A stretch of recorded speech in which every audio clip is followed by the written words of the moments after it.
Num sistema de controle em malha fechada, a gente tem uma realimentação do sinal de saída através dos sensores. Essa realimentação ela vai servir de entrada para o nosso controlador. O controlador ele vai fazer uma comparação entre o sinal de referência e o sinal que vem da saída do sistema. E produto dessa comparação vai ser gerar um sinal de erro. Esse sinal de erro vai alimentar o controlador, né? E em dependência da ação de controle que tenha programado esse controlador, vai ser gerado um sinal de saída U.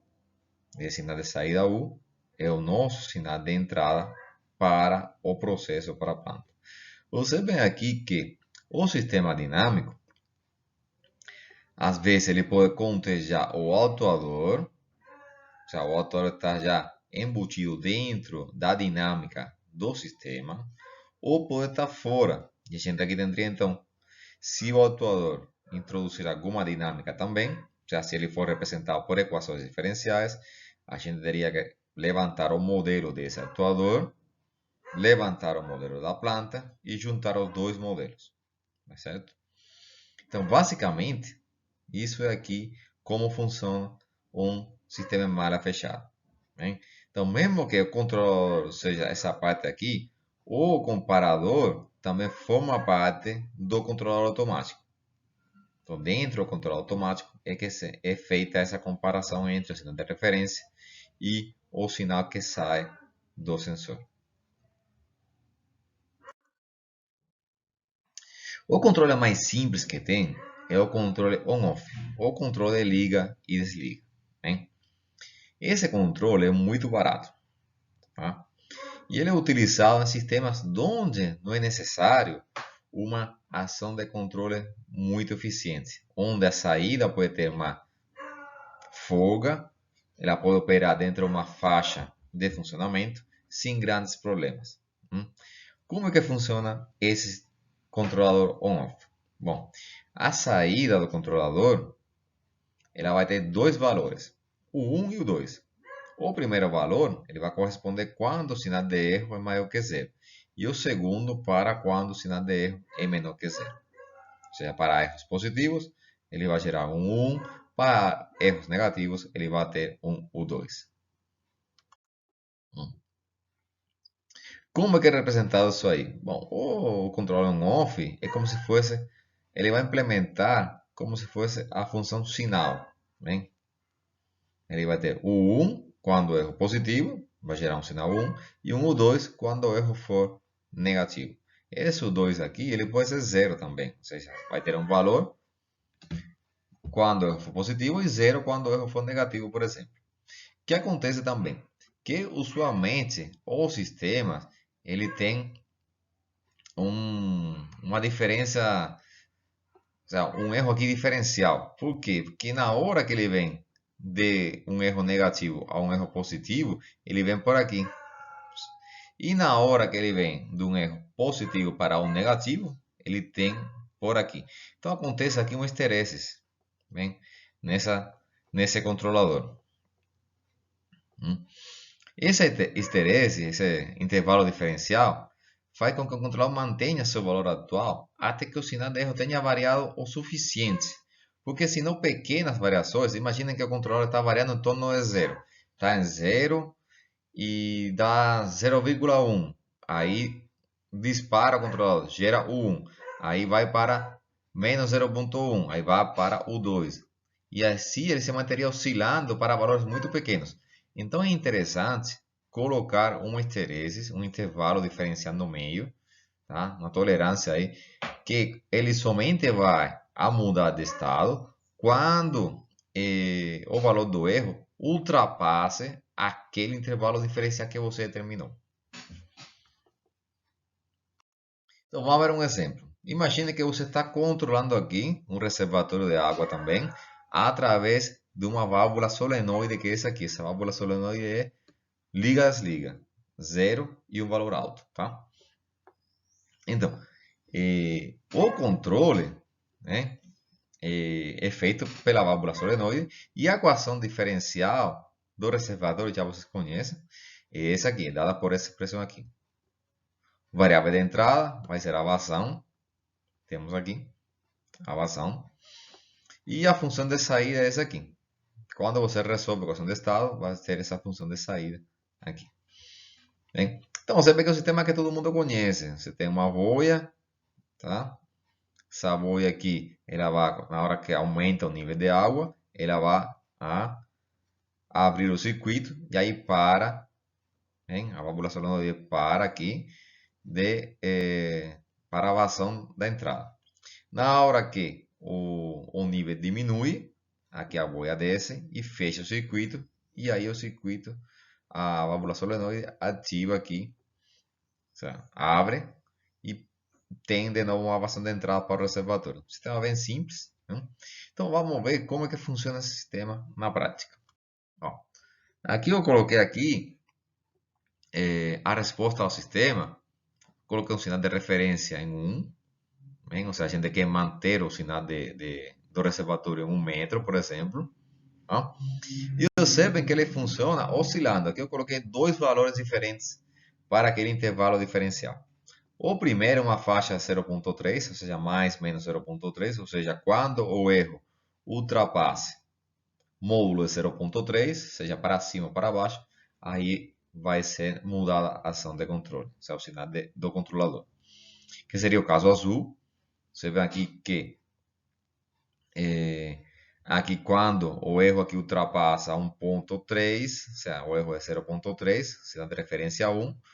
Quando ele vem aqui a 1.3, aí ele dispara, fecha a válvula e começa a descer o nível, tá? Até 0.7, que seria quando o erro for de menos 0.3.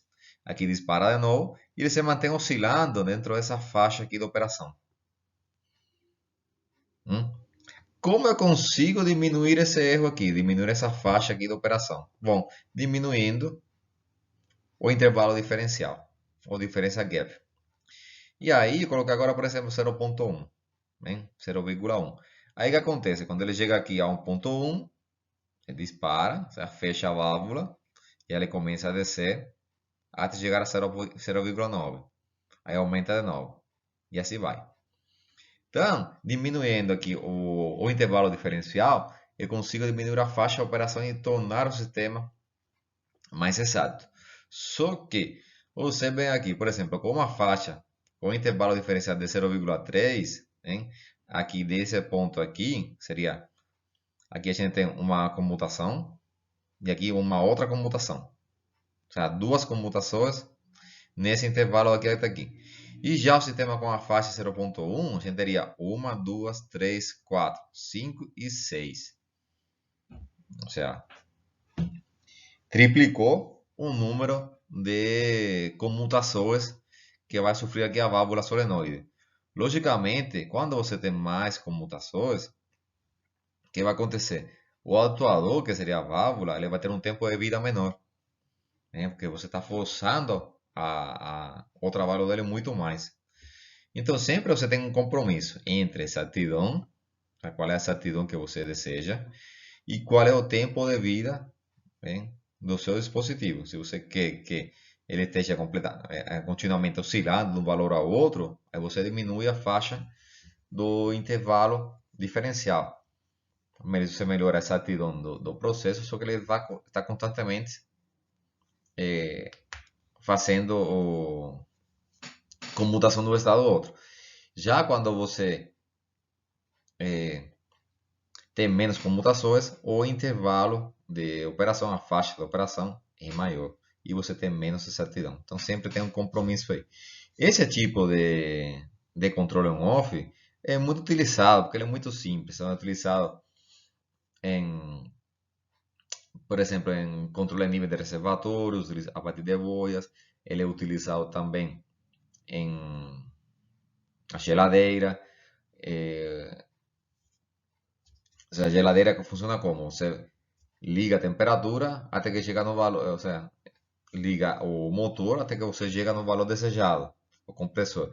Aí ele desliga, aí ele volta a ligar de novo, vai para frente. Quando a temperatura aumenta muito, aí aumentou muito, ultrapassou aquele intervalo diferencial, Aí liga o compressor de novo e diminui a temperatura. E assim, são controladores que são muito utilizados pela sua simplicidade.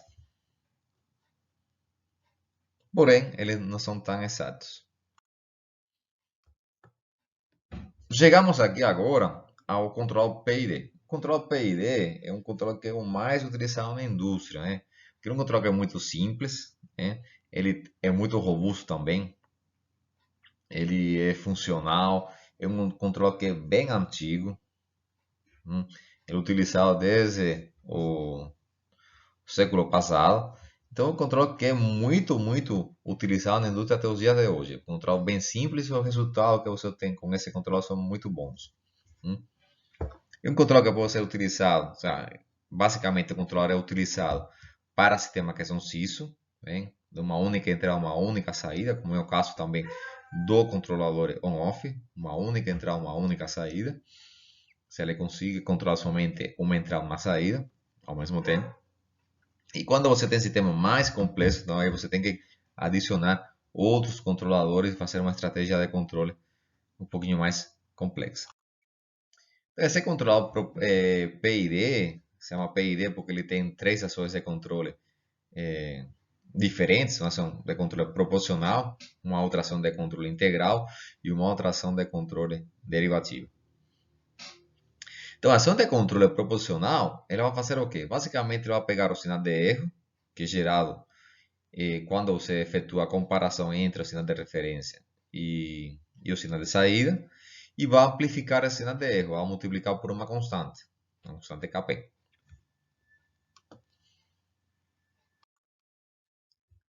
Você também teria ação integral. Na ação integral, a saída do controlador, ela vai ser igual a quem? A integral do erro. Ou seja, ela vai pegar os valores do sinal de erro e vai fazer uma integração desses valores do sinal de erro e vai multiplicar por uma constante KI, que é chamada constante de integração. Quando você junta a ação integral com a ação proporcional, você vai ter um controle PI, que é uma variação do controle PID. O controle PI é aquele controle que vai juntar a ação de controle proporcional com a ação de controle integral.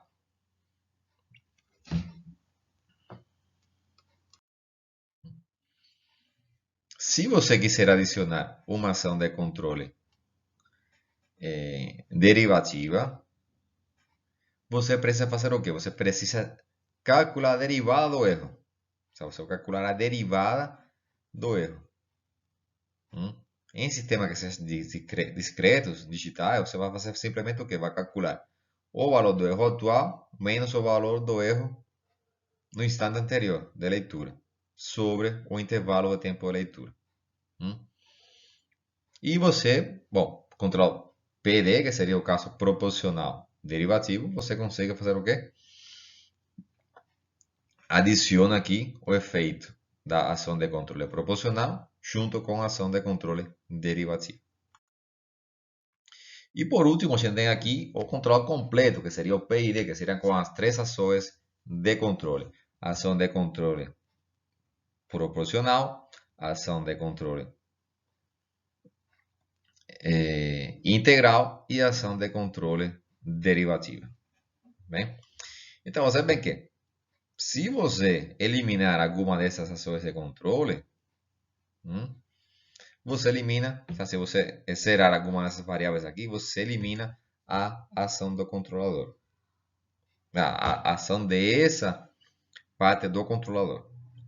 Então, aí você pode, a partir do controle PID, você pode ter controladores que sejam proporcionais unicamente, eliminando toda essa parte aqui, proporcional integral, eliminando somente a parte derivativa, controladores integrais, eliminando a parte proporcional, a parte derivativa, controle PI, controle PID, controle PD, etc. Então, mais de 90% dos controladores instalados hoje em dia na indústria são controladores desse tipo. Por quê? Porque ele tem oferecem uma resposta muito boa, são robustos e são muito simples de serem ajustados. Outros tipos de controle que a gente pode encontrar na indústria são os sistemas espertos, algoritmos genéticos, lógica fuzzy, redes neurais, controle ótimo, preditivo, robusto, etc. Normalmente, esse tipo de controles aqui são mais controlados, mais avançados, e eles vão utilizar sistemas que são mimos, sistemas que têm mais de uma variável sendo controlada ao mesmo tempo, mais de uma entrada, mais de uma saída. Bem?